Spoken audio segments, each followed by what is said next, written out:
Hello बच्चों, good afternoon. क्या हाल चाल हैं, कैसे हैं आप सभी? आशा करते हैं एकदम बढ़िया होंगे, मस्त होंगे, तगड़े होंगे। नए साल की शुरुआत जो है तगड़े तरीके से आप लोगों ने की होगी। मैंने आपको बोला था 2 दिन का समय है, इन 2 दिनों में आप लोगों ने पढ़ना था। 12th के जितने भी चैप्टर थे सारे के सारे कवर करने थे। आशा करता हूं, हाँ जी, कि आप लोगों ने पढ़ाई की होगी, जम के पढ़ाई की होगी। की है कि नहीं की है, पहले तो जरा जल्दी से मुझे बताइएगा। हाँ जी, पिछले साल एक हल्की सी जाते जाते एक डोज दी थी और पता नहीं वो डोज किस किस के काम में आई। आप में से कितने बच्चों ने पढ़ाई की थी? 2 दिन का समय था, पढ़ाई करी? बहुत बढ़िया, चलिए जी, वेरी गुड। आगे बढ़ते बेटा जी। यहाँ हमारा अध्याय चल रहा था कौन सा, ये वाला। और इसके आगे हम करने वाले हैं जीव जगत का वर्गीकरण जो चल रहा था। इसमें हम लोगों ने मोनेरा जगत देख लिया था, प्रोटिस्टा जगत देख लिया था, जगत कवक देखने वाले हैं। ये दोनों जगत जो है इसके 2 अलग चैप्टर हैं, ठीक है। पर्टिकुलरली हमने मोनेरा जगत देख लिया, प्रोटिस्टा जगत देख लिया। अब किसकी बारी थी? कवक जगत की। कवक जगत में मैंने आपको कुछ लक्षण बता दिए थे। आई होप आपने जाते जाते इन लक्षणों को पढ़ा था, ठीक है। कैसे होते हैं कवक बेटा? परपोषी होते हैं। अब ये परपोषी कैसे हो सकते हैं? परजीवी भी हो सकते हैं और मृतोपजीवी भी होते हैं, ये हम लोगों ने बात करी थी, ठीक है। ये विश्वव्यापी होते हैं, हर जगह मिलते हैं, हवा से लेकर, जल से लेकर, स्थल से लेकर हर जगह पर ये मिलते हैं। ये जंतुओं के अंदर भी मिलते हैं, पादपों पर भी मिल जाते हैं परजीवी के रूप में। गर्म और नम जगह पर पाए जाते हैं। सारी की सारी कवक जो होती है कैसी होती है? बहुकोशिकीय होती है, सिवाय किसको छोड़कर? यीस्ट को छोड़कर, जो कैसी होती है? एकल कोशिकीय होती है, जिसका इस्तेमाल हम बेकरी में करते हैं, यानी ब्रेड बनाने के लिए करते हैं और अल्कोहल बनाने के लिए भी करते हैं, ठीक है जी। जबकि कुछ ऐसी होती हैं जिससे हम एंटीबायोटिक्स भी प्रोड्यूस करते हैं, जैसे पेनिसिलिन जो होती है उससे हमें एंटीबायोटिक मिलती है। कौन सी? पेनिसिलिन मिली थी, पेनिसिलियम से। पौधों और जंतुओं पर रोगाणु की तरह कार्य करती है, रोग फैलाती है। जैसे गेहूं में किट का रोग पक्सीनिया के कारण होता है, अभी हम देखेंगे। पक्सीनिया आने दीजिए, वहां पर बताऊंगा, डायग्राम के साथ में दिखा दूंगा आपको। सामान्यतः ये खाने योग्य भी होती है, खाई भी जाती हैं। जैसे आपकी मशरूम्स जो होती हैं ये आपकी खाई जाने वाली होती है, लेकिन वहीं कुकुरमुत्ता जो होती है, टॉडस्टूल्स जो होती है, थोड़ी सी कैसी होती है? जहरीली होती है, इनको नहीं खाया जाता। यहां तक की बात हम लोगों ने यहां तक कर ली थी। अब इसके बाद जो हमें आगे टॉपिक पढ़ना है या इसी में ही आगे जो बिंदु पढ़ना है वो आगे कंटिन्यू करते हैं, ठीक है जी। अच्छा, एक और चीज मैं आपको बता देता हूं, कई बच्चों को लेक्चर ही नहीं मिला होगा। कौन सा लेक्चर? लेक्चर नंबर 3 जो है वो मिला ही नहीं होगा। ऐसे कितने बच्चे हैं जिनको लेक्चर नंबर 3 नहीं मिला? कोई है क्या जिसको लेक्चर नंबर 3 नहीं मिला? तो बेटा वो जो लेक्चर नंबर जो 3 जो था ना, वो गलती से एक चैप्टर में चला गया। कौन से चैप्टर में? जीव जगत वाला जो चैप्टर है उसमें चला गया है। वो जीव जगत वाला अगर जो चैप्टर जो है अगर आप उसको देखेंगे, वैसे तो जीव जगत वाले चैप्टर जो है एक ही लेक्चर में अपन ने कंप्लीट किया था। एक और लेक्चर दिखेगा उस चैप्टर में, एक बार जरा चेक करिएगा। जीव जगत वाला जो चैप्टर है ना, लिविंग वर्ल्ड, उसमें चला गया है वो गलती से। उसको मैं बोला तो है सही करने के लिए, लेकिन वो क्या होता है, टेक्निकल पार्ट है, उसमें एंट्रीज जो है वो गलत हो गई हैं, इस वजह से वो उसमें चला गया। बाकी आप उस चैप्टर में जाकर उस लेक्चर को देख सकते हैं, ठीक है दोस्त। चलिए जी, आगे बढ़ते बेटा यहां पर। और हम यहां पर देख रहे थे, ये लक्षण हम लोगों ने देख लिए थे किसके? कवक जगत के। आगे लक्षण देखने से पहले आगे जो चीजें आने वाली है वो बहुत ही टिपिकल हो सकती है, इसलिए अपना पेशेंस के साथ में चीजों को सुनिएगा, ठीक है। देखिए, ये मैंने जाते जाते आपको बताया था, ये कौन है भैया? हमारा अगेरिकस है। इसका नाम क्या होता है? अगेरिकस होता है ये। और ये खाने योग्य क्या होती है? आपकी कवक होती है, जिसको मेजरली हम क्या बोलते हैं? मशरूम बोलते हैं, ठीक है। क्या बोलते हैं इसको? मशरूम बोलते हैं। सर प्लीज आप व्हाइट बोर्ड लाया करो, प्लीज प्लीज प्लीज सर, क्योंकि व्हाइट बोर्ड पर नींद नहीं आती है। वाह यार, 4 महीने रह गए हैं इसको और नए साल की शुरुआत देखो इसने ऐसे करी है। किसने? राहुल ब्रो। अगेरिकस है, और ये जो अगेरिकस जो है, मैं नहीं चाहता हूं आज साल का पहला दिन है पढ़ाने का और मैं तेरे पर गुस्सा करूं, इसलिए मैं हंस के टाल दूंगा तेरी इन बातों को। ये अगेरिकस है बेटा, ये मशरूम है, और ये जो मशरूम जो होती है ये खाने योग्य है। तो याद रखना, अगर आपसे कोई क्वेश्चन पूछे कौन सी कवक होती है जो खाने योग्य है, तो एक तो अगेरिकस है, और भी होती है, अभी दिखा दूंगा, मॉरेल्स, ट्रफल्स, ये दिखाऊंगा, पिज्जा में डाली जाती हैं, ठीक है। तो अगेरिकस मशरूम खाने योग्य होती है बेटा जी, याद रखिएगा। जबकि ये जो मैंने आपको दिखाई थी ये थी टॉडस्टूल्स। दिखने में मशरूम जैसी है, दिखने में कैसी होती है? मशरूम जैसी होती है। और ये थोड़ी सी कैसी होती है? जहरीली होती है, याद रखिएगा। कैसी होती है? हल्की सी कैसी होती है? जहरीली होती है। चलिए जी, आगे बढ़ते बेटा। यहां पर कुल मिलाकर हम कितने बिंदु पढ़ चुके थे? 8 बिंदु हम लोग देख चुके थे। अब इसके बाद आगे के जो बिंदु है वो हमें देखने, अब क्या क्या बिंदु है। देखिए आगे के ये जितने भी बिंदु अब आने वाले हैं इसको प्लीज फोकस के साथ में सुनिएगा, बातें कम करिएगा, क्योंकि मेरा ध्यान अब पढ़ाने पर होएगा, देखने पर नहीं होएगा, कमेंट्स देखने पर, ठीक है। तो फोकस के साथ में सुनिएगा। देखिए फंजाई जो होती है वो तंतुमय होती है, लेकिन यीस्ट जो है वो एकल कोशिकीय। मतलब क्या है देखिएगा, ध्यान से सुनिएगा। पहले तो मुझे बताइए ज्यादातर कवक कैसी है सर? बहुकोशिकीय है। ज्यादातर कवक जो है वो कैसी है सर? बहुकोशिकीय है।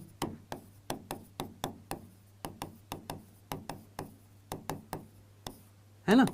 अब ये बहुकोशिकीय इनकी संरचना कैसी होती है इसको समझने की कोशिश करते हैं। देखिएगा आपको ये एक सेल दिखाई दे रही है, हां सर। एक सेल दिखाई दे रही है, हां सर। हमने बोला ज्यादातर कवक कैसी है? बहुकोशिकीय। ये एक सेल है, एक और सेल, एक और सेल, एक और सेल, एक और, एक और, एक और। क्या ये कई सारी सेल्स का एक तंतु बन रहा है? क्या ये कई सारी सेल्स का, कई सारी कोशिकाओं का एक तंतु बन रहा है, एक फिलामेंट बन रहा है? कई सारी कोशिकाओं का क्या बन रहा है? एक फिलामेंट बन रहा है, एक तंतु बन रहा है। हां सर। अब ऐसा ही तंतु एक और बन रहा है, जी एक और बन रहा है, एक और बन रहा है। इस तरीके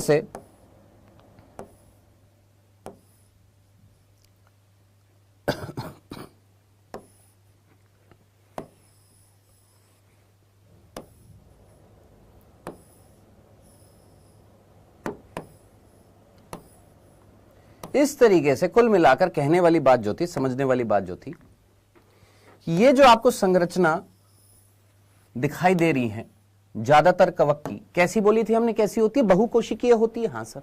बहुत सारी कोशिकाएं नहीं दिख रही? बिल्कुल दिख रही। और ये कोशिकाएं मिलकर क्या बना रही है? एक तंतु बना रही है, नहीं बना रही? हां सर।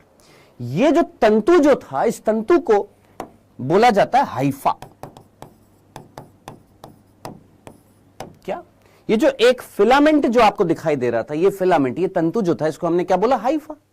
अब ऐसा एक ही तंतु है कि कई सारे तंतु है? सर कई सारे तंतु है। तो क्या मैं इसको तंतुओं का समूह बोल दूं? ये पूरी बॉडी जो है ये किसका समूह है? सर तंतुओं का, फिलामेंट का ग्रुप है। तो ये जो तंतुओं का समूह जो है, जिससे ये क्या बन रहा है? एक शरीर सा बन रहा है।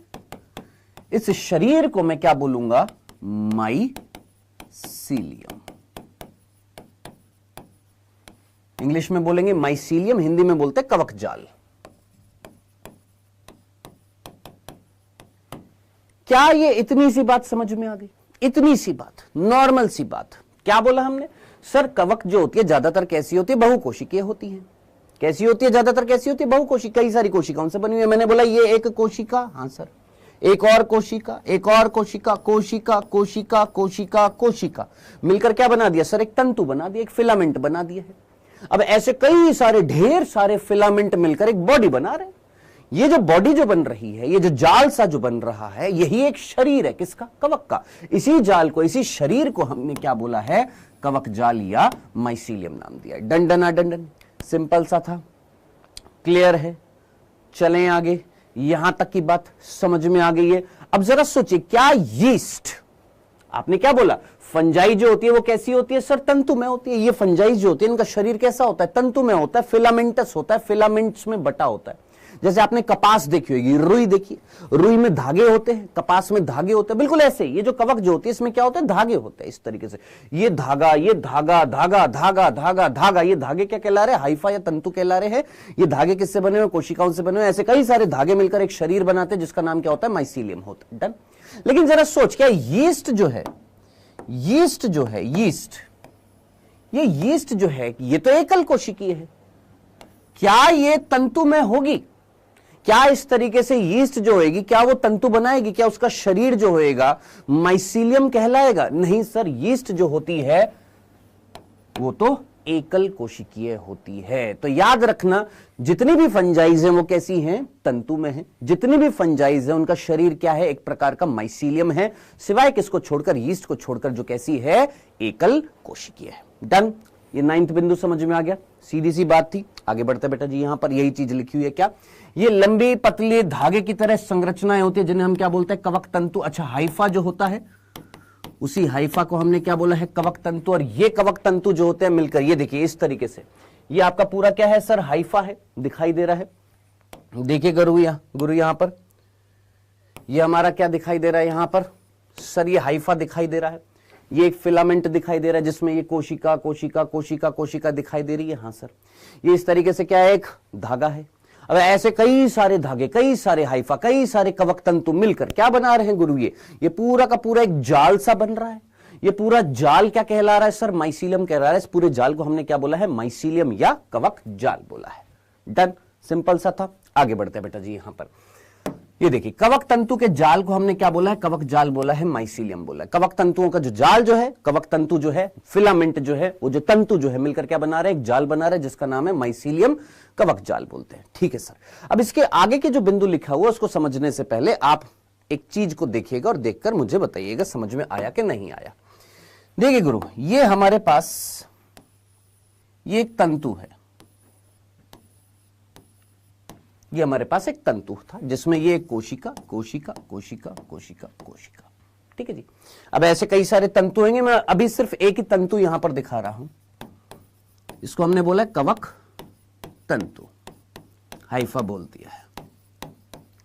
अब ऐसे कई सारे कवक तंतु मिलकर क्या बना रहे हैं सर, जाल बना रहे होंगे। अभी मैं जाल नहीं दिखा रहा हूं, जस्ट समझाने की कोशिश कर रहा हूं। आप मुझे बताइए, इनकी जो कोशिका है, ये कोशिका विभाजन तो करती होंगी ना, कोशिका विभाजन करेंगी। हाँ सर, और कोशिका जब विभाजन करती है तो कहीं ना कहीं पहले किसका विभाजन होता है, तो बहुत अच्छे तरीके से जानते हैं सर, सबसे पहले होता है केंद्रक का विभाजन। मैंने कहा यस, किसका विभाजन होएगा सर, केंद्रक का विभाजन होएगा। मैंने कहा ठीक है जनाब, सब में करा देते केंद्रक का विभाजन। चलो, इन 5 कोशिकाओं में हमने क्या करा दिया, केंद्रक का विभाजन करा दिया। अब केंद्रक के विभाजन के बाद में क्या होता है सर, कोशिका द्रव्य का विभाजन। क्या आएगा, कोशिका द्रव्य का विभाजन। और यहां पर कोशिका द्रव्य का विभाजन बिल्कुल वैसे ही होता है जैसे किसमें होता है, पादपों में होता है, पादपों के समान। पादपों में कहीं ना कहीं याद कर कोशिका भित्ति होती है। हाँ सर, जो सेल्यूलोज से बनी होती है। यहां पर कोशिका भित्ति किससे बनी हुई है, काइटिन से। यहां पर एक प्लेट बनती है, यहां पर भी एक बीच में एक प्लेट बनती है, एक तरीके से पट बनता है, एक तरीके से इस तरीके से एक पट का निर्माण होता है। ठीक है, जिसको हम अंग्रेजी में क्या बोलते हैं, पट को सेप्टा। अंग्रेजी में पट को क्या बोलते हैं, सेप्टा। मतलब पट मींस एक तरीके से दरवाजा सा है जो दोनों केंद्रकों को क्या कर रहा है, एक दूसरे से सेपरेट कर रहा है। अब इस कंडीशन में मुझे बताइएगा फाइनली, क्या ये एक कोशिका, ये दूसरी कोशिका, ये तीसरी, चौथी, 5वीं, 6ठी, 7वीं, 8वीं, 9वीं, 10वीं, ये 10 कोशिकाएं बन गई हैं। सोच, ये 5 कोशिकाओं से कितनी बन गई है, 10 कोशिका बन गई हैं। अब ये 10 कोशिका क्यों बन गई हैं, क्योंकि सर यहां पर केंद्रक विभाजन के बाद में कोशिका द्रव्य का विभाजन हुआ है। क्या यहां पर बीच में इनके इस तरीके से पट मिल रहा है जो इनको सेपरेट कर रहा है, पट मिल रहा है जो इनको क्या कर रहा है, सेपरेट कर रहा है। अब आप मुझे बताइए, ये कोशिका एकल केंद्र की है कि बहु केंद्र की है? ये वाली कोशिकाएं जो है, ये वाला जो तंतु जो है, इस तंतु की जो कोशिकाएं हैं, क्या वो एकल केंद्र की है या बहु केंद्र की है? एक एक कोशिका के अंदर एक एक केंद्रक है ना, इस कोशिका में एक केंद्रक, इसमें भी, इसमें भी, इसमें भी। यानी ये जितने भी तंतु यहां पर बनेंगे, ये जो तंतु जो है, क्या इन कवक तंतुओं को पट युक्त कवक तंतु बोलूं? ये तंतु जो है वो क्या कहलाएंगे, पट युक्त कहलाएंगे। अंग्रेजी में क्या बोलेंगे, सेप्टेट। हाइफी कहलाएंगे।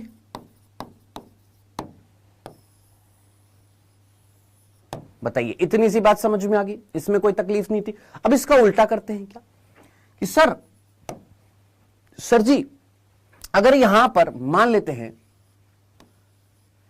पट नहीं बना, यहां पर पट का निर्माण नहीं हुआ, केवल और केवल क्या हुआ सर, कैरियोकाइनेसिस हुआ। भाई यहां से यहां तूने क्या देखा सर, कैरियोकाइनेसिस भी हुआ और फिर क्या हुआ, साइटोकाइनेसिस भी हुआ। केंद्रक विभाजन भी हुआ, केंद्रक विभाजन भी हुआ है और कोशिका द्रव्य विभाजन भी हुआ है। दोनों विभाजन हुए यहां पर, लेकिन यहां पर केवल क्या हुआ है सर, केंद्रक विभाजन हुआ है। अब ये कंसेप्ट ना जाने कितनी बार आ चुका है, सेल साइकिल, सेल डिवीजन वाले चैप्टर में भी पढ़ा है, पुष्पे पादपों में लैंगिक जनन जहां टैपिड पढ़ी थी वहां पर भी पढ़ा है। अब जरा सोच, ये कोशिकाएं जो होंगी, इनमें केवल और केवल केंद्रक विभाजन होता रहेगा। केंद्रक विभाजन होता रहेगा तो अंदर बहु केंद्र की अवस्था आ जाएगी। हाँ सर। कोई पटवट बन रहे हैं? नहीं सर। जब पट नहीं बनेंगे तो ऐसे हाइफा को हम क्या बोलेंगे सर? इनको हम अ या पटहीन बोलेंगे, पटहीन कवक तंतु बोलेंगे, या ए सेप्टेट हाइफा बोलेंगे। डन, सिंपल सा था। और ऐसी कोशिका जो होगी उसको हम क्या संकोशिका बोलेंगे? ऐसी कोशिका को हम संकोशिका सिनोसाइट बोलेंगे। क्या ये बात पहले की जानते हैं या नहीं जानते हैं? अब ये कह रहा है सर कब पढ़ाया गया? बेटा पिछले जन्म में पढ़ा था अपन ने। ये बेटा पिछले जन्म में पढ़ा था ये सारी चीजें अपन ने, पहले की बातें, बहुत पहले की। हाँ जी। क्या ये चीज डंडना डंडन? तो आपके कुल मिलाकर दो प्रकार के कवक तंतु होंगे, एक वो जो पटयुक्त होंगे और एक वो जो पटहीन होंगे। एक सेप्टेट हाइफी होंगे और एक आपके ए सेप्टेट हाइफी होंगे। डंडना डंडन।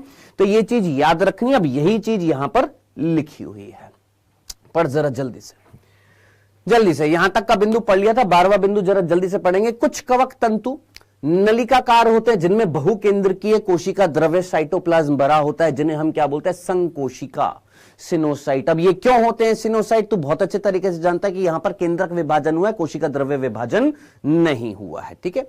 अन्य कवक तंतुओं में पटीय होते हैं। अन्य कवक तंतु जो होते हैं वो कैसे होते हैं? पटीय यानी सेप्टेट। कुछ होंगे ए सेप्टेट और कुछ होंगे सेप्टेट। कुछ पटहीन होंगे, कुछ पटयुक्त होंगे। कुछ इस डायग्राम को देखकर अगर तू देख लेगा, जूम कर देता हूं, आराम से चीज समझ में भी आ जाएगी। अगर तुम यहां पर देखोगे आराम से चीज समझ में आ जाएगी कि भैया यहां पर तेरे को ये केंद्रक दिखाई दे रहा है, ये वाला, ये देख यहां पर, और ये एक छल्ला सा दिखाई दे रहा है। ये एक दरार है, एक दीवार है, एक पट है, एक सेप्टा है जो क्या कर रहा है? इसको इससे सेपरेट कर रहा है। वहीं अगर यहां पर देखेगा कोई सेप्टा नहीं है, कोई दरार नहीं है, कोई दीवार नहीं है, कोई पट नहीं है, तो बहु केंद्र की अवस्था पैदा हो जाएगी। इसे हम बोलेंगे संकोशिका। ये संकोशिका नहीं है। Done, clear? हां जी सर, मतलब एक हाइफा भी मल्टी सेल्यूलर होता है ना? हाँ मेरे भाई, एक हाइफा जो होता है वो मल्टी सेल्यूलर ही होता है। ये जो हाइफा जो होता है बेटा, ये मल्टी सेल्यूलर ही होता है। ये जो हाइफा जो होता है, ये हाइफा, ये मल्टी सेल्यूलर है, कई सारी सेल से मिलकर बना हुआ। अब डिपेंड करता है वो सेल या तो सेप्टेट होंगी या एसेप्टेट होंगी। अगर सेप्टेट होंगी सेल, सेप्टा होगा उनके बीच में, तो ऐसा कवक तंतु क्या कहलाएगा? सेप्टेट। अगर नहीं होंगी, बहु केंद्र की होंगी कोशिका, तो वो क्या कहलाएगा? आपका एसेप्टेट। सर तंतु क्या है? कौन है भैया? ये नितेश मौर्य कह रहा है सर तंतु क्या है? तू बेटा अगले साल आ बेटा, इतना मैं नहीं कर सकता हूं तेरे लिए बेटा। देख अगले साल आना 2025 में बेटा। ठीक है मौर्य साहब। चलिए जी आगे बढ़ते बेटा। यहां पर ये थे हमारे बिंदु जो यहां पर लिखे हुए थे। यहां तक की बातें मैंने आपको बता दी। 13 के 13 बिंदु अपन ने क्लियर कर लिए हैं। अब इसके बाद 14th बिंदु जो आ रहा है वो बहुत सीधा सा है, और वो बहुत सीधी सी बात बता रखी कि भैया फंजाई जो होती है उनमें कोशिका भित्ति जो होती है वो किससे बनी होती है? काइटिन से। ये जगत जाहिर है तुमने जैव अणु में भी पढ़ा, जैव अणु में भी पढ़ रखा है। कोशिका द्रव्य कोशिका विभाजन में हल्की सी बात बताई थी जब सेल वॉल बताई थी। सेल चैप्टर में भी पढ़ा हुआ कि काइटिन जो होती है वो किसमें मिलती है? Cell wall. किसकी बेटा? Cell wall. याद रखना है किसकी? कवक की। तो कोशिका कवक जो होता है, कवक की जो कोशिका भित्ति होती है वो किससे बनी होती है? काइटिन से बनी होती है। और काइटिन क्या होता है? कोई मुझे बताएगा? हाँ जी, काइटिन क्या होता है? कोई मुझे बताएगा? एक कह रहे सर प्लीज आप खुद लिखा करो ना। तू नए साल में डांट खाने आया है। कौन है ये? Doctor doctor doctor. अरे डॉक्टर डॉक्टर कह रहे सर आप खुद लिखा करो। बेटा मेरी यहां पर मेरी कोई भूत है जो यहां पर ये जो चीजें लिख रहा है, ये जो चीजें समझा रहा है, आप खुद लिखा करो ना। यहां पर क्या शुभम पालीवाल सर ने लिखा है? ये कामेश्वर ने लिखा है बे बांगड़ू। हाँ जी, ये काइटिन जो था ये क्या था? NAG। वेल डन, बहुत बढ़िया। ऐसे बच्चे दिखाई देने चाहिए यार। ये कहां से आ जाते हैं यार? ये आप खुद लिखा करो और नई पड़ोसी से लिखवाया करो। हाँ जी, N acetyl glucose amine. Very good. Chitin जो था वो किससे बना हुआ था? NAG। वेल डन बालकों, बहुत ही बढ़िया। ठीक है, और पॉलीसेक्राइड, अब ये पॉलीसेक्राइड कौन सा होता है बेटा? ये होता है सेल्यूलोज। कौन होता है ये? Cellulose. Sir cellulose, sir cellulose कवक में मिलता है। हालांकि ये कंसेप्ट मैंने आपको उस दिन भी बता दिया था, लेकिन वापस से बता देता हूं। देखिए कवक जो होती हैं, इन कवक को हम 4 भागों में बांटते हैं, 4 क्लासेस में, 4 वर्ग में हम बांटते हैं। चारों वर्गों के नाम अभी के अभी, इसी समय, अभी इसी क्षण याद होने चाहिए। फाइकोमाइसिटीज, सर हिंदी में फाइकोमाइसिटीज,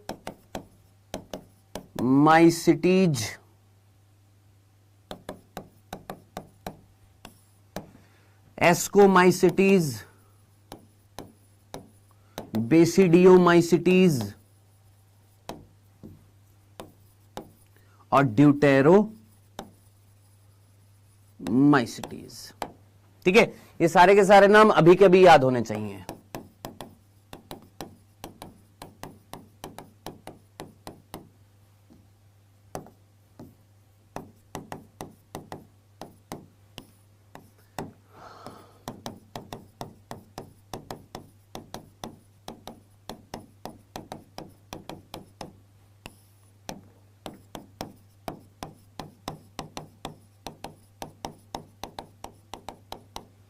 चलिए साहब, तो ये हमारे 4 समूह, किसके 4 समूह है बेटा जी? ये कवक के 4 समूह हैं। अब ध्यान से सुनिएगा, ये क्यों लिख रहा हूं, रीजन है क्योंकि अब जो चीजें आगे पढ़ने वाले हैं वो थोड़ा सा हो सकता है कॉम्प्लिकेटेड हो।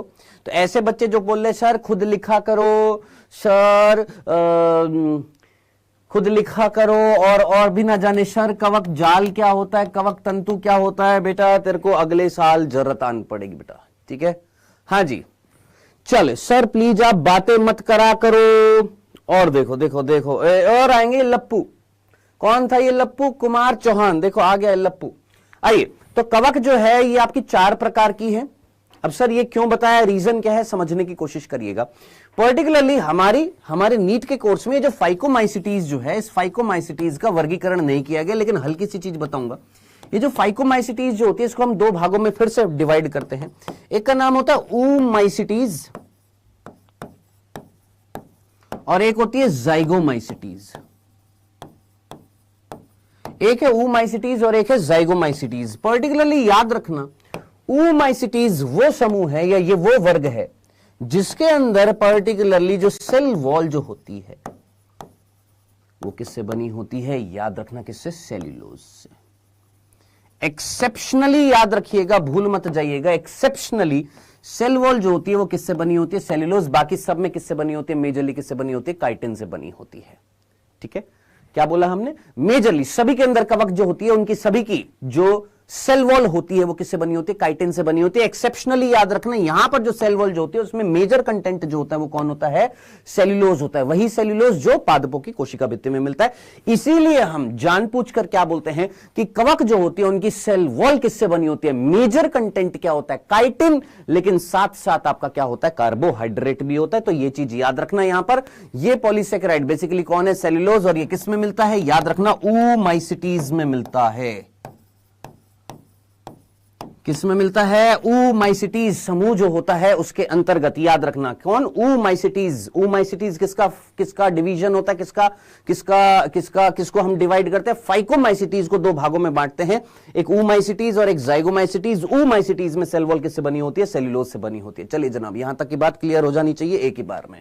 आगे बढ़ते हैं। नेक्स्ट 15वां बिंदु, ज्यादातर फंजाई जो होती है वो कैसी होती है बेटा? परपोषी होती है। और वो परपोषी कैसी होती है ये भी तुम जानते हो, या तो परजीवी होती है या आपकी कैसी होती है? मृतोपजीवी होती है। मृत गले सड़े पदार्थों से क्या कर लेती है? पोषण जो है उसको अवशोषित कर लेती है। इसलिए हम इनको क्या बोलते हैं? मृतोपजीवी या मृतजीवी बोलते हैं। लेकिन साथ साथ ये परजीवी भी होती है। साथ साथ ये कैसी होती है? ये परजीवी भी होती है। किस पर? सर ये पौधों पर, जंतुओं पर क्या पोषण ले लेती है। जैसे एग्जांपल मैंने आपको उस दिन भी बताया था, आपको याद आ रहा होगा कहीं, एपिडर्मोफाइटन, ट्राइकोफाइटन, पॉलीस्पोरम, ये क्या थी? जिनसे क्या हो रही थी? दाद खाज खुजली। अब वो दाद खाज खुजली अगर इन कवक से हो रही है तो वो हमारे ऊपर आश्रित है। किसके लिए? पोषण के लिए। सिमिलरली गेहूं में किट का रोग जो किससे हो रहा था? पक्सीनिया से हो रहा था। अभी तेरे को दिखा दूंगा, यहां पर सारे के सारे डायग्राम दिखाऊंगा। यहां पर वेट कर ले, एक बार वेट कर ले। ये देख, ये आपका सरसों है, मस्टर्ड है। जिसके अंदर बेटा ये जो है राइजोपस, ये राइजोपस जो होती है इस तरीके से सरसों के अंदर ये क्या पैदा करती है सर, किट पैदा करती है, रस्ट पैदा करती है। तो सरसों के अंदर भी होता है, गेहूं के अंदर भी होता है किट का रोग, जिसको हम रस्टिंग बोलते हैं, बुरादा सा इस तरीके से पैदा होने लग जाता है। तो कुल मिलाकर कंसेप्ट जो समझना था यहां पर वो ये नहीं समझना था, कंसेप्ट यहां पर यह समझना था कि भैया आपकी कवक जो है वो परजीवी की तरह भी कार्य कर सकती है और कवक जो होती है वो मृतोपजीवी भी होती है। और ये हमने उस दिन वाले लेक्चर में भी मैंने आपको बता दिया था कि कवक जो होती है वो परपोषी है, बिल्कुल है साहब। कैसी है? परपोषी। अब कौन सी परपोषी है? मृतोपजीवी है कि परभक्षी है, परजीवी है? तो याद रखना मृतोपजीवी भी है और परजीवी भी है। ज्यादातर कैसी होती है सर? मृतोपजीवी होती है। मैक्सिमम जो होती है वो गले सड़े पदार्थों से क्या प्राप्त करती है? पोषण प्राप्त करती है। लेकिन परजीवी भी हो सकती है। परजीवी मींस या तो पौधों पर या जंतुओं से क्या ले ले? पोषण ले ले, बिना उनको मारे। गले सड़े मरे हुए पदार्थ से पोषण ले लेंगी तो क्या कहलाएंगी? मृतोपजीवी। और एक जीवित जीव है, जैसे एक पौधा है, जैसे एक जंतु है, उससे क्या पोषण ले ले तो वो क्या कहलाएंगी? आपकी परजीवी कहलाएंगी। हाँ जी, डन, क्लियर है यहां तक? चलिए जी आगे बढ़ते हैं। ये ऑलरेडी बिंदु हम पढ़ चुके। देखिए आप यही बोलेंगे सर बिंदु पढ़ चुके, बिंदु पढ़ चुके, बिंदु पढ़ चुके, बिंदु पढ़ चुके, बार बार यही बोलते। अरे भैया पढ़ चुके तो पढ़ चुके, सीधी सी बात है। लाइकेन नहीं पता, माइकोराइजा नहीं पता। माइकोराइजा जिसको हम हिंदी में कवक मूल बोलते हैं, क्या ये सहजीवी संबंध नहीं थे? एल्गी यानी शैवाल और कवक के बीच में जो सहजीवी संबंध था उसको हमने क्या बोला था? लाइकेन। और कवक और उच्च पादपों की जो जड़ें जो होती हैं उनके बीच में जो सहजीवी संबंध था उसको हमने क्या बोला था? कवक मूल यानी माइकोराइजा। यानी कवक जो है क्या वो सहजीवी संबंध दिखाती है? यस, कवक जो होती हैं वो फंजाई जो है वो सहजीवी संबंध दिखाती हैं। कहीं ना कहीं शैवाल जो होती है उनके साथ क्या बनाती है? लाइकेन। और उच्च श्रेणी के जो पादप जो होते हैं उनकी जो जड़ें जो होती है उनके साथ क्या बनाती है सर? कवक मूल बनाती है, जिसको हम क्या बोलते हैं? माइकोराइजा बोलते हैं। तो लाइकेन और माइकोराइजा ये संरचनाएं बनती हैं। बोलिए जनाब। हाँ जी जल्दी से मुझे बताइए, क्या ये 18 के 18 बिंदु क्लियर हैं? कोई कंफ्यूजन नहीं है? Done done beauty Roy done? हाँ भाई सर मेरे कमेंट नहीं जा रहे हैं। बेटा जा रहे हैं अरुण, बिल्कुल जा रहे हैं। हाँ जी क्लियर, बढ़िया एकदम। एक एक बिंदु अपने नोट्स में ये सारे के सारे याद रख सकते हैं, क्योंकि अब जो चीज आने वाली है वो थोड़ी सी धमाकेदार है, थोड़ी सी कंफ्यूजिंग हो सकती है। इसलिए अपनी कमर की कुर्सी की पेटी बांधकर बैठ जाइएगा। सर मुझे तो इस चैप्टर के हर एक लाइन से ऐसे लग रहा है प्रीवियस ईयर क्वेश्चन आए हैं। वेल डन आकांक्षा, वेरी गुड। हाँ जी चलें अक्षु, चलें आगे। हैप्पी बर्थडे अक्षु, आगे देख, ध्यान से सुन। सो ये हो गए हमारे 18 बिंदु। अब अगला जो बिंदु है वो है ये, और ये करता है बहुत कंफ्यूज्ड। कौन सा? जनन। लिटरली सच्ची कह रहा हूं, हमारी एनसीईआरटी ने कतई घसीटा मार दिया यहां पर। जो तूने मेरे को बोला था ना, कौन था शाहिद, तेरी एनसीईआरटी ने यहां पर घसीटा मार दिया। मैं घसीटा नहीं मार सकता क्योंकि चीज बड़ी कॉम्प्लिकेटेड है यहां पर। कौन सी? कवक में जनन। ये है बहुत तगड़ी चीज जो यहां पर लिटरली हमारी एनसीईआरटी ने बहुत तगड़े घसीटे मार दिए हैं। ध्यान से सुनिएगा, क्या पढ़ने वाले हैं? कवक में जनन।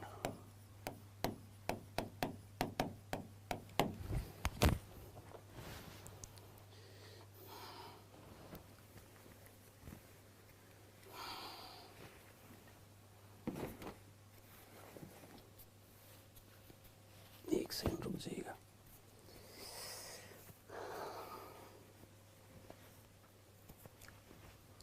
आइए। सर आपको बहुत ठंड लग रही है? हाँ बेटा, सुबह सुबह गाड़ी दौड़ा कर लाया हूं, आते ही क्लास ले रहा हूं। ध्यान से सुनो। क्या? कवक में जनन पढ़ रहे हैं। कवक में जनन कौन सा होता है? तो देखिए कवक में जनन जो होता है मेजरली आपका दोनों प्रकार का होता है। कौन कौन सा? एक होता है अलैंगिक जनन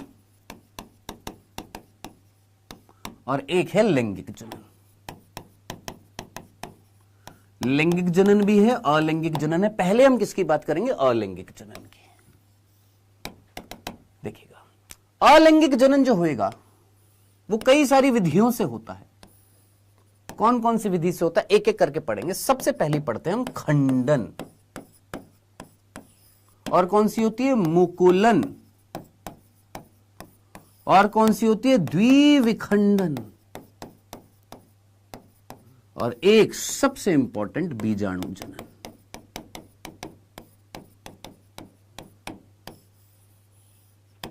ठीक है, बेसिकली हमारी बुक्स में इसको इसको और इसको एक कायिक जनन के रूप में बता रखा है, चीज वही है, एक प्रकार का अलैंगिक जनन ही है। ठीक है, तो आप इसी तरीके से याद रखेंगे कि ये 4 प्रकार से अलैंगिक जनन होता है किसमें, कवक में।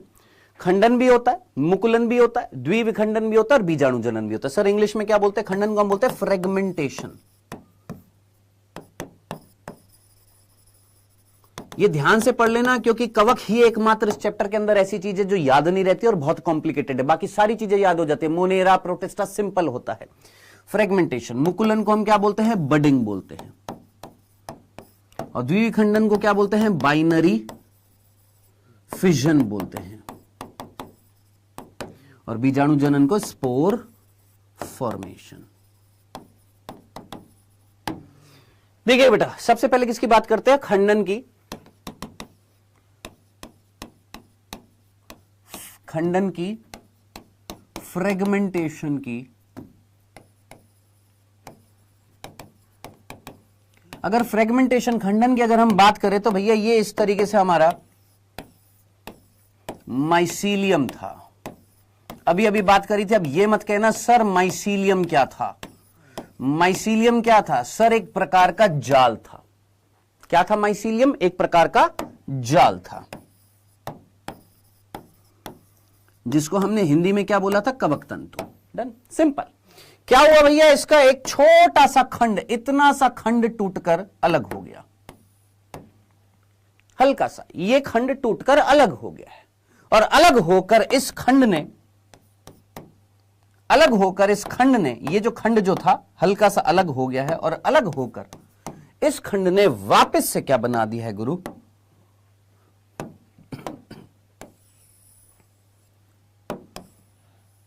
फिर से क्या बना दिया? कवक जाल बना दिया। बताइए कितना सिंपल सा प्रोसेस था, कितना सिंपल सा प्रोसेस था कि भैया ये माइसीलियम था, इसका ये एक छोटा सा भाग खंडित हो गया, फ्रेगमेंट बोलेंगे हम इसको। ये छोटा सा क्या था? इसका फ्रेगमेंट था। ये फ्रेगमेंट इससे अलग हो गया, ये छोटा सा खंड जो है इससे अलग हो गया, और अलग होकर वापस से वृद्धि करके वापस से क्या बना दिया सर? जाल बना दिया। दिस प्रक्रिया इज कॉल्ड खंडन। अब ज्यादातर जो होते हैं, ज्यादातर आपकी कवक जो होती है वो कौन सा अलैंगिक जनन दिखाती है? ये वाला दिखाती है ज्यादातर, खंडन दिखा देती है। क्या दिखा देती है? ज्यादातर खंडन। ठीक है, चलिए जी नेक्स्ट। अब मुकुलन। बेटा ये मुकुलन जो होता है, आप मुझे बताना, सेकंड जो है दैट इज मुकुलन। मुकुलन जो होता है उसमें ये कोशिका है, इस कोशिका के ऊपर एक छोटी सी कलिका बढ़ती है, और अंदर केंद्रक जो है वो भी विभाजित हो जाता है। देखिए यहां पर ये केंद्रक था, ये केंद्रक था, इस केंद्रक ने क्या कर लिया? विभाजन कर लिया। एक छोटी सी वृद्धि शरीर के ऊपर हुई, जिसको हम क्या बोल रहे हैं सर? कलिका बोल रहे हैं इसको। अब ये जो कलिका जो है, इस कलिका के अंदर ये केंद्रक ट्रांसफर हो जाएगा। इस कलिका के अंदर कौन ट्रांसफर हो जाएगा सर? ये केंद्रक जो है इस कलिका के अंदर ट्रांसफर हो जाएगा, और ये कलिका वृद्धि भी करती जाएगी। और वृद्धि करने के बाद फाइनली इससे क्या हो जाएगी गुरु? अलग हो जाएगी, और अलग होकर फिर से ये वृद्धि करेगी। अब ये वाली जो कंडीशन जो आपको दिखाई दे रही है, ये वाली कंडीशन किस में मिलेगी? जरा दिमाग लगा, फटाफट जानता है, बहुत अच्छे तरीके से जानता है। ये वाली मुकुलन वाली कंडीशन जो होती है ये किस में मिलेगी सर? यीस्ट में मिलेगी। किस में मिलती है? यीस्ट में मिलती है, सैकरोमाइसिस में मिलती है। तो याद रखना सैकरोमाइसिस सेरेविसी, याद रखना सैकरोमाइसिस सेरेविसी, यीस्ट जिसके अंदर क्या बनती है? कलिका बनती है। सिंपल सा था। हाइड्रा बांगड़ू, यहां पर हाइड्रा पढ़ रहे हैं क्या हम? यहां पर कौन था? हाँ हाइड्रा में मिलती है, लेकिन हाइड्रा इस कवक जगत में नहीं आएगा। किस में आएगा? तो बहुत अच्छे तरीके से जानता है, प्राणी जगत में आएगा। ठीक है, हाइड्रा में भी सेम कंडीशन होती है, मुकुल निर्माण होता है। तीसरी जो है वो है द्विविखंडन। अब द्विविखंडन जो है पर्टिकुलरली एक एग्जाम्पल है किसका? यीस्ट का। कौन सी यीस्ट का? याद रखना शाइजो सैकेरोमाइसिस, यहां लिख देता हूं, शाइजो सैकेरोमाइसिस। माइसिस। एक स्यूडो यीस्ट होती है जिसके अंदर पर्टिकुलरली होती ये भी एकल कोशिकीय ही है, लेकिन बस इतना सा फर्क होता है कि यहां पर मुकुलन नहीं होता, सीधा ये अपने आप को दो बराबर भागों में विभाजित कर लेती है। पहले केंद्रक का विभाजन होता है, केंद्रक के विभाजन के बाद में सीधा दो बराबर भागों में बांट लेना क्या कहलाता है? आपका द्विविखंडन कहलाता है, बाइनरी फिजन कहलाता है। अब बात आ रही है सर क्या ये याद रखना है? ये इतना इंपॉर्टेंट नहीं है, लेकिन कई मॉड्यूल्स में कई बुक्स में दिया होता है, इसलिए मैंने यहां पर लिख दिया है। ये अगर याद हो जाए ठीक है, नहीं याद हो गोली मार दे इसको, लेकिन ये याद रखना मुकुलन किस में मिलता है? यीस्ट में मिलता है। ज्यादातर में क्या मिलता है? खंडन मिलता है। अब सबसे इंपॉर्टेंट जो है वो है चौथा, द मोस्ट इंपॉर्टेंट, वो है सबसे तगड़ा। कौन सा? बीजाणु जनन।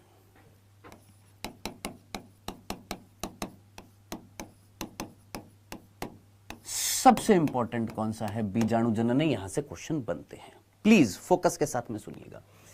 देखिए बीजाणु जनन दो विधियों से होता है, या बीजाणु जनन में दो संरचनाओं का निर्माण होता है। जब, लिख देता हूं, जब बीजाणु जनन होता है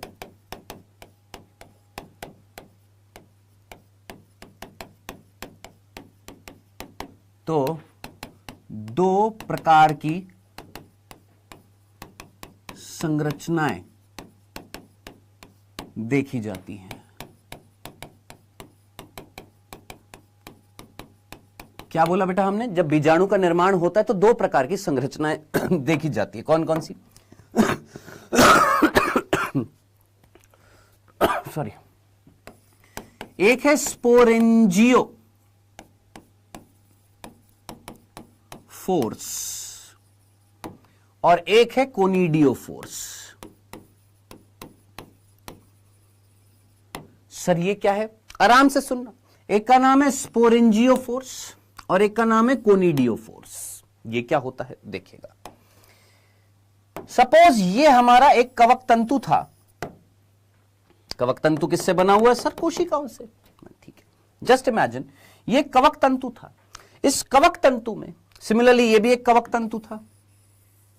ऐसे यहां पर कई सारे कवक तंतु हैं। ले मेरे भाई, इस तरीके से ये कवक तंतु हैं। ठीक है, पर्टिकुलरली इस कवक तंतु पर एक लंबा सा डंठल पैदा होता है और उस डंठल का ऊपरी भाग फूल जाता है। ये जो डंठल जो होता है इसको हम स्टोलोन या स्टॉक भी बोल देते हैं। क्या बोल देते हैं? स्टॉक बोल देते हैं, स्टोलोन बोल देते हैं। और इसका ये जो ऊपर फूला हुआ भाग जो होता है इसको हम बोल रहे हैं स्पोरेंजिया या स्पोरेंजियम, बीजाणुधानी।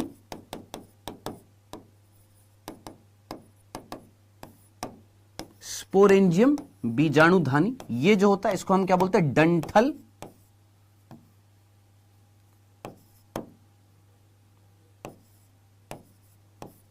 सिंपल डंठल बोल रहे, स्टॉक बोल रहे हैं। ये इसके ऊपर पैदा हो जाती है। सेम टू सेम यहां पर एक स्टॉक पैदा होता है, लेकिन अब इस स्टॉक के ऊपर कोई फूला हुआ भाग यहां पर नहीं है। देखना, फर्क समझना यहां पर, फर्क समझना यहां पर। यहां पर भी एक डंठल पैदा हुआ,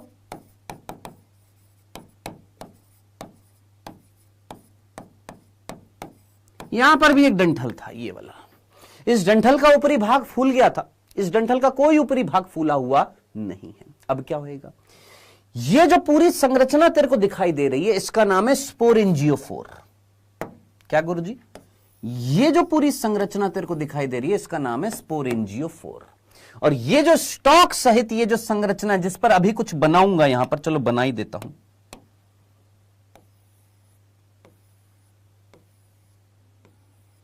ये जो संरचना है जिसमें ये स्ट्रक्चर जो होती है इनको हम बोलते हैं कोनिडिया। क्या नाम है? कोनिडिया। ये है कोनिडिया। और जिस स्टॉक पर बन रहा है ये डंठल जो है, ये पूरी स्ट्रक्चर जो होती है इसको हम बोलते हैं कोनिडियो फोर्स। वापस से सुनना पूरी की पूरी बातें। हमने बोला कवक के अंदर हम पढ़ने वाले हैं अलैंगिक जनन। कवक के अंदर हम क्या देख रहे थे? अलैंगिक जनन, जिसमें सबसे पहला हमने पढ़ा खंडन, भैया खंडित हो गया, शरीर खंडित हो गया और नया वापस से शरीर बना दिया। मुकुलन किसमें मिल रहा था? यीस्ट में मिल रहा था। फिर उसके बाद द्विविखंडन जो यीस्ट का ही एक प्रकार होता है, शाइजोसैक्रोमाइसिस जो होता है उसमें मिलता है। मैंने ये बोला याद होता है तो ठीक है, नहीं आता तो छोड़ देना, ठीक है। तो ये छोड़ भी सकते हैं, कोई दिक्कत नहीं है। ये सबसे इंपॉर्टेंट है क्योंकि क्वेश्चन यहां से बनते हैं और ये हमारी एनसीईआरटी में भी लिखा हुआ है। बीजाणु जनन जब होता है, हमने बात करी कि बीजाणु जनन जब होता है, तो जब बीजाणु जनन होता है तो दो तरीके से होता है, दो प्रकार की संरचनाएं बनती है। कुछ ऐसी कवक होती है जिनके अंदर यह संरचना बनती है जिसका नाम है स्पोरेंजियोफोर्स। कुछ ऐसी कवक होती है जिनके अंदर क्या बनती है? कोनिडियोफोर्स। अभी आप पूछेंगे किन के अंदर, मैं एग्जांपल बताऊंगा, टेंशन मतलब ये एग्जांपल बताऊंगा। मैंने बोला कुछ कवक के अंदर स्पोरेंजियोफोर्स बनते हैं। क्या है स्पोरेंजियोफोर? ये पूरी स्ट्रक्चर। कुछ कवक के अंदर बनती है ये वाली पूरी स्ट्रक्चर जिसका नाम है कोनिडियोफोर्स। स्पोरेंजियोफोर्स के अंतर्गत क्या आता है? ये सर डंठल आता है, स्पोरेंजियम आता है। और सर इस स्पोरेंजियम के अंदर कौन मिलते हैं? सर इस स्पोरेंजियम के अंदर मिलते हैं स्पोर्स। इस स्पोरेंजियम के अंदर क्या मिल रहे हैं? स्पोर्स मिल रहे हैं, बीजाणु मिलते हैं। वापस से सुनना, यह है स्पोरेंजियम, हिंदी में बीजाणुधानी, यह है डंठल स्टॉक। इस स्पोरेंजियम के अंदर कौन मिल रहा है? सर बीजाणु मिल रहा है। बीजाणु को हम क्या बोल रहे हैं? स्पोर्स बोल रहे हैं, ठीक है। सर यहां पर ये डंठल था, हां सर डंठल था। उसके ऊपर ये जो है कोनिडिया, ये कौन है? ये एक प्रकार का स्पोर ही है, ये एक प्रकार का बीजाणु है, एक प्रकार का क्या है? बीजाणु है। अब थोड़ा सा कॉमन सेंस लगाना और दिमाग लगाना, इन दोनों संरचनाओं में कहां पर स्पोर्स का फॉर्मेशन? कोनिडिया स्पोर है, याद रखना। कोनिडिया क्या है? एक प्रकार का बीजाणु है।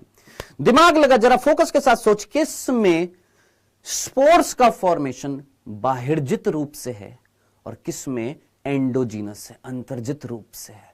कहां पर अंदर बन रहा है और कहां पर बाहर से बन रहा है? पकड़ पाया चीज को? कहां पर स्पोर्स अंदर बन रहे हैं? किसी के अंदर बन रहे हैं? हां सर, इसके अंदर बन रहे हैं। क्या यहां पर कोई फलनकाय बना? क्या यहां पर कोई फूली हुई संरचना जिसके अंदर बन रहे हैं?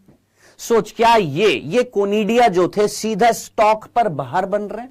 ये एक कोनिडिया, फिर एक और कोनिडिया बाहर की तरफ बन रहे हैं। लेकिन यहां पर स्पोर्स अंदर बन रहे हैं कि नहीं बन रहे? ये स्पोर्स अंदर बन रहे हैं, ये स्पोर्स बाहर बन रहे हैं। यहां पर एक्सोजीनस,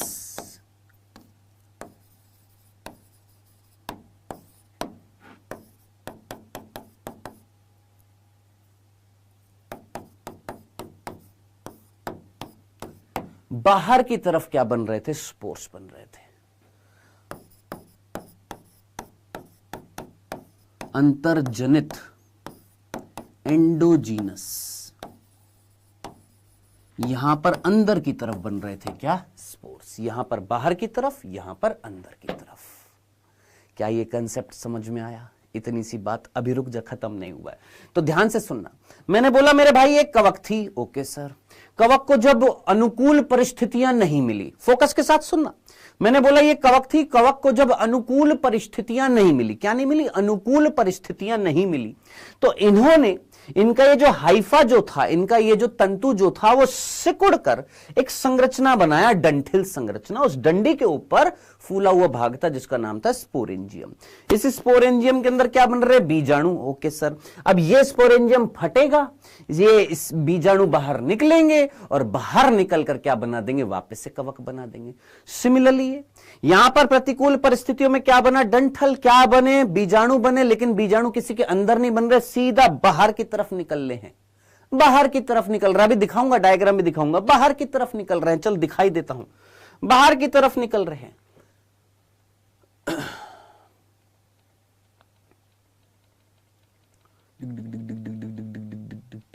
ये देख, दिख रहे हैं, दिख रहे, दिख रहे, दिख रहे, दिख रहे, दिख रहे, दिख रहे हैं। ये दाने दाने दानेदार संरचनाएं दिख रही हैं। ये है कोनिडिया, ये है कोनिडिया जो इस हाइफा पर, उसके सिरे पर बनती हैं और निकल जाती है। डन, समझ में आ गया? इतनी सी बात क्लियर हो गई है। अभी खत्म नहीं हुआ, अभी सुन, अभी खत्म नहीं हुआ, यहां तक की बात समझ में आ गई। अब बात आ रही है सर ये मिलते किसमें? ये कोनिडिया किसमें बनेगा और ये जो बीजाणु है ये किसमें बनेंगे? अभी पूरा खत्म नहीं हुआ, अभी अधूरी बात है। इधर देखना, ये जो बीजाणु यहां पर बने हैं, यहां पर जो बीजाणु बने हैं बेटा ध्यान से सुनना, कौन से बीजाणु, ये जो बीजाणु बने हैं सर, इनका भी कुछ नाम होता है। इस बीजाणु का तो नाम आपने रख दिया कोनिडिया, इन बीजाणु का भी नाम होता है, यस, इन बीजाणु का नाम होता है स्पोरेंजियोस्पोर्स। इनको हम बोलते हैं स्पोरेंजियोस्पोर्स,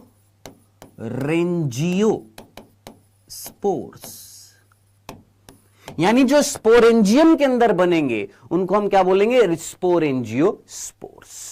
डन। अब इधर देखिएगा, ये जो स्पोरेंजियोस्पोर्स जो थे, क्या बोला था, टिपिकल है ना। स्पोरेंजियोस्पोर्स जो होते हैं भाई साहब, ये आपके दो प्रकार के होते हैं। कौन कौन से सर, एक वो जिनके अंदर, जरा फोकस के साथ में देख, कुछ डिफरेंस दिखाई दे रहा है तेरे को, ले जूम करते हैं, देखना जरा, यहां पर तेरे को बीजाणु दिखाई दे रहे हैं। हाँ सर, ये 5 दिखाई दे रहे हैं। इनमें से 5 में से 2 जो है ये वाले, इनके ऊपर कुछ धागे धागे धागे जैसी संरचना दिख रही है। इनमें से धागे जैसी संरचना दिख रही है। हाँ सर, कौन है वो, कशाभिका। अब जरा सोच, वो किस चीज में हेल्प करेगी सर, चलने में, गति करने में। और इतनी सी बात अगर तेरे को समझ में आ गई है, तो क्या ऐसे बीजाणु को क्या मैं चल बीजाणु बोलूंगा? हाँ। और ये वाले, इनको चल बोलूंगा कि अचल बोलूंगा? सर अचल बोलेंगे। तो वो बालक जो पूछा था सर चल का है अचल का है, ये स्पोरेंजियोस्पोर्स 2 प्रकार के होते हैं। एक होता है चल बीजाणु और एक होता है अचल बीजाणु। बेटा ये तो अभी अलैंगिक जनन है, अभी लैंगिक जनन आने दे, सारे तोते उड़ जाएंगे। ध्यान से सुन ले, अगर यही समझ में नहीं आया तो लैंगिक जनन भूल जाना, फिर समझ में नहीं आएगा। हाँ जी, चल बीजाणु सर अंग्रेजी में जू स्पोर, अचल बीजाणु जिसको हम बोलते हैं एप्लेनो स्पोर्स। तो अचल बीजाणु एप्लेनोस्पोर्स, चल बीजाणु जूस्पोर्स। ये हमारे 2 प्रकार के कौन है, स्पोरेंजियोस्पोर्स, जो किसमें बन रहे हैं, स्पोरेंजियम में बन रहे हैं। स्पोरेंजियम किसके ऊपर है, स्टॉक के ऊपर है। ये संरचना पूरी क्या कहलाती है, स्पोरेंजियोफोर्स, जो एक प्रकार का फलनकाय है। ये पूरा फलनकाय है, ये पूरा फलनकाय है। इस पूरे फलनकाय को कोनिडियोफोर्स बोलते हैं, जिसमें स्टॉक था, कोनिडिया बन रहे थे भार्जित रूप से। हाँ जी, कैसा लगा, मजा आया? अच्छे से समझ में आ गया ज्योति? वेरी गुड, बहुत ही बढ़िया। सर अलैंगिक जनन में प्लाज्मोगेमी, बेटा लैंगिक जनन में प्लाज्मोगेमी। मेरे गुड्डू, मेरे लड्डू मयंक मिश्रा, प्लाज्मोगेमी जो होगी वो किस में है, आपके लैंगिक जनन में आएगी। हाँ भाई अचल कुमार अचल कुमार, क्या तुम्हें अचल बीजाणु समझ में आए? मजा आ गया? चलो जी आगे बढ़ते हैं। अब सर मुद्दे पर आता है और वो है एग्जाम्पल्स। सीधा ध्यान से सुनना, जो चीज अब मैं बताने जा रहा हूं वो है मेन चीज जो याद रखने वाली है, वो है मेन चीज जो याद रखने वाली है। हाँ भाई क्या दिक्कत है? हाँ भाई क्या दिक्कत है तुमको? इधर देख, देख देख मेरे भाई, कहां गया कहां गया कहां गया कहां गया, इधर देखना। स्पोरेंजियोफोर्स जो होते हैं ये मिलते हैं फाइकोमाइसिटीज में।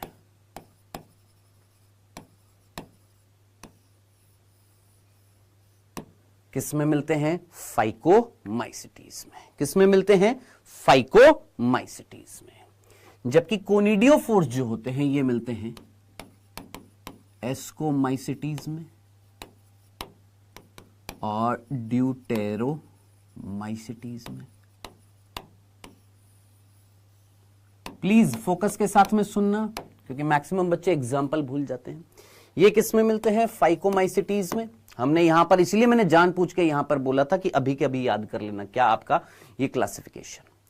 फाइकोमाइसिटीज के अंदर क्या मिल रहा था सर? फाइकोमाइसिटीज के अंदर क्या मिल रहे हैं? स्पोरेंजियोफोर्स। और इसमें क्या मिल रहे हैं आपके? कोनिडियोफोर्स मिल रहे हैं। डन।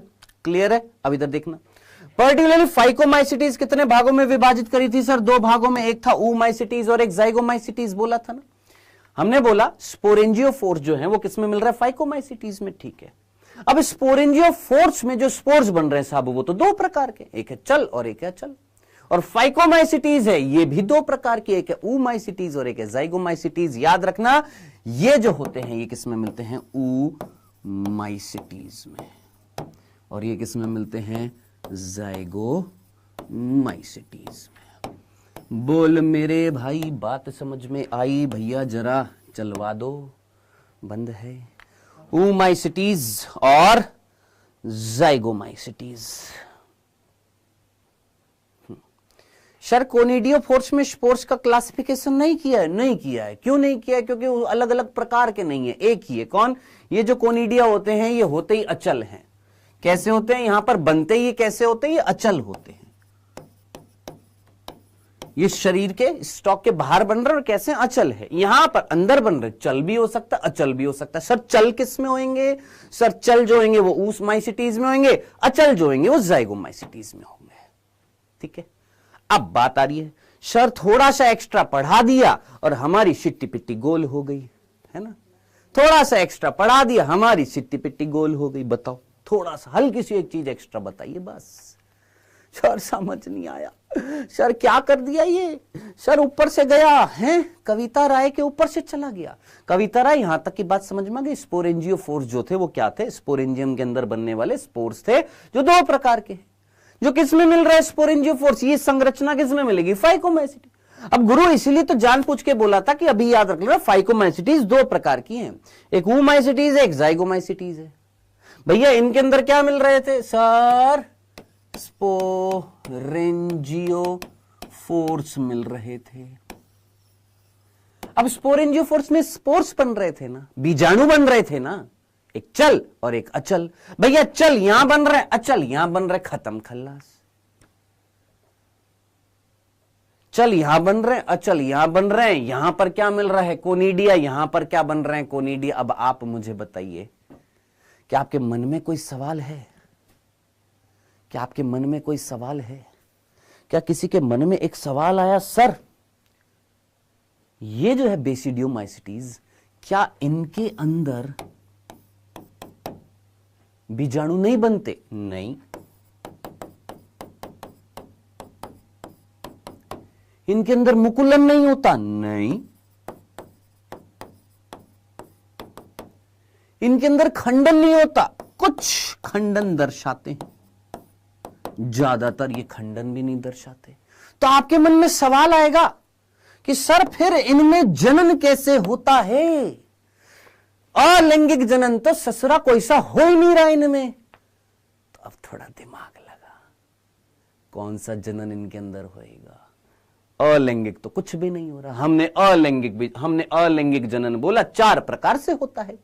यहां पर तो अलैंगिक जनन तो हो ही नहीं रहा। तो फिर कौन सा जनन होगा गुरु?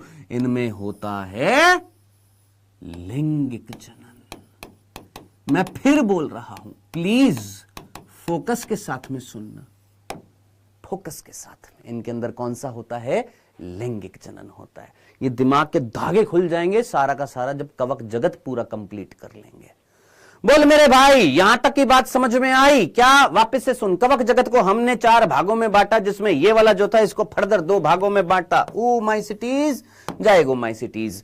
सभी के अंदर कोशिका भित्ति किससे बनी हुई थी? काइटिन से। इसके अंदर किससे बनी हुई थी? सेल्यूलोज से बनी हुई थी। इसलिए हम क्या बोलते हैं, कवक जगत के अंदर कोशिका भित्ति किससे बनी होती है? काइटिन और पॉलीसेकेराइड। बेसिकली वो पॉलीसेकेराइड कौन है? सेल्यूलोज है। चलिए सर आगे हम लोगों ने बात करी कि भैया इनके अंदर जनन जो होता है 2 प्रकार का होता है, अलैंगिक भी होता है, लैंगिक भी होता है। पहले हमने बात करी अलैंगिक जनन जो है वो खंडन विधि से होता है। ज्यादातर खंडन खंडित कर लेते हैं, उनका शरीर जो है वो टूट जाता है, खंडित हो जाता है, और वो टूटा हुआ भाग जो होता है, टूटी हुई हाइफा जो होती है, वो वापस से पूरा शरीर बना लेती है। ठीक है, मुकुलन किस में मिल रहा था? यीस्ट में मिल रहा था। और द्विविखंडन जो होता है वो शाइजोसैक्रोमाइसिस, एक यीस्ट का एक दूसरा रूप होता है, उसमें मिलता है।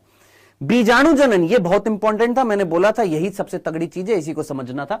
बीजाणु जनन में क्या होता था? या तो स्पोरेंजियोफोर्स बनता है, ये एक फलनकाय है, या कोनिडियोफोर्स बनता है, ये भी एक प्रकार का क्या है? फलनकाय है। फलनकाय जैसे तुमने अवपंक कवक पढ़ा था, याद कर, जैसे हमने अवपंक कवक पढ़ा था, अवपंक कवक में याद कर कोई फलनकाय बना था, प्रतिकूल परिस्थितियां आई थी, एक फलनकाय बना, सब सेम टू सेम है।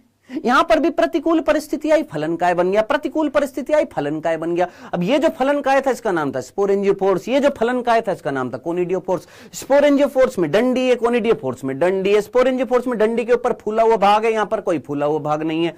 ये जो फूला हुआ भाग है इसका नाम है स्पोरेंजियम, इसके अंदर बन रहे हैं बीजाणु।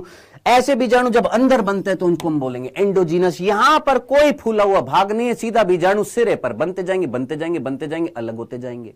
यहां पर बाहर बन रहे हैं, यहां पर अंदर बन रहे थे। इन बीजाणुओं का नाम है कोनिडिया जो अचल है। यहां पर जो बीजाणु बन रहे थे स्पोरेंजियोस्पोर्स, ये दो प्रकार के थे, एक चल और एक अचल।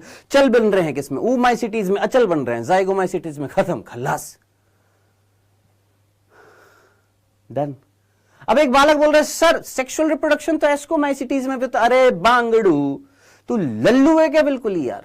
मैंने बोला इसके अंदर अलैंगिक जनन होता है, इसके अंदर भी अलैंगिक जनन है, इसके अंदर भी अलैंगिक जनन है। इसमें अलैंगिक नहीं था, लैंगिक है। क्या मैंने ये बोला इसमें लैंगिक नहीं है?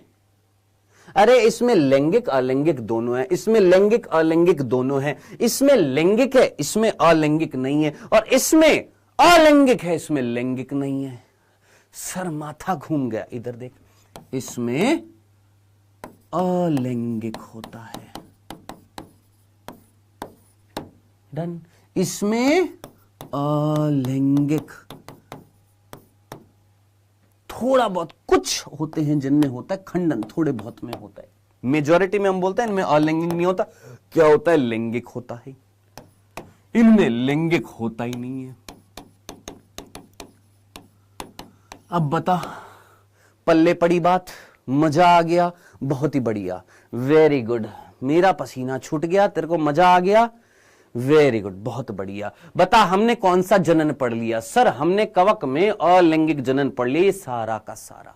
अब मैं आपको बताऊं असली परेशानी कहां पर आएगी। असली परेशानी आएगी किसमें? इसमें। क्यों सर? रीजन सर, क्यों सर असली परेशानी यहां पर क्यों आएगी? असली परेशानी यहां पर इसलिए आएगी क्योंकि आज तक आप लोगों ने कभी मे बी पॉसिबल नहीं सुना था लैंगिक जनन में बीजाणु बनते हैं क्या। क्या बोला मैंने? सर लैंगिक जनन में बीजाणु, इधर बोल रहे हो अलैंगिक जनन में बीजाणु, इधर बोल रहे हो लैंगिक जनन में भी बीजाणु। यही तो कंफ्यूज कर देता है। और याद करिए आपके इकोलॉजिस्ट ने कवक को किस समूह के साथ में रखा था? प्लांट्स। समझ में आया? प्लांट्स के साथ रखने का रीजन ये था कि यहां पर लैंगिक जनन में भी क्या बनते हैं? बीजाणु बनते हैं। लेकिन वो बीजाणु और ये बीजाणु में डिफरेंस है। नाम में दोनों में बीजाणु आ रहा है, यहां पर भी बीजाणु आ रहा है, वहां पर भी बीजाणु आ रहा है, लेकिन वहां पर जो बीजाणु वो अलग तरीके से बन रहे थे, यहां पर बीजाणु अलग तरीके से बने। इसलिए मैंने पूरा डिटेल में तेरे को समझाया यहां पर बीजाणु कैसे कैसे बने हैं। देख ले यहां पर बीजाणु के नाम भी याद रखने, स्पोरेंजियोस्पोर्स याद रख लेना, कोनिडिया याद रख लेना। क्वेश्चन कैसे बनेगा पूछ लेगा तेरे से, उपरोक्त में से कौन सी अलैंगिक बीजाणु संरचना है? अलैंगिक बीजाणु संरचना, अलैंगिक बीजाणु कौन है? कोनिडिया है। कौन है? स्पोरेंजियोस्पोर्स है, जो दो प्रकार के हैं, चल अचल, जूस्पोर अप्लेनोस्पोर्स।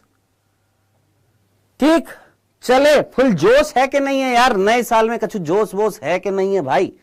यहां तक की बात डंडना डंडन। अब डरा नहीं रहा हूं, सिर्फ समझाने के लिए तुम्हारे को ऐसे कह रहा हूं, डराने की बात नहीं कह रहा हूं। मैं ये कह रहा हूं कि भैया यहां पर भी बीजाणु वर्ड आएगा तो कंसंट्रेशन के साथ में सुनिएगा, क्योंकि मैक्सिमम बच्चे मिक्स कर देते हैं चीजों को। मिक्स मत करना।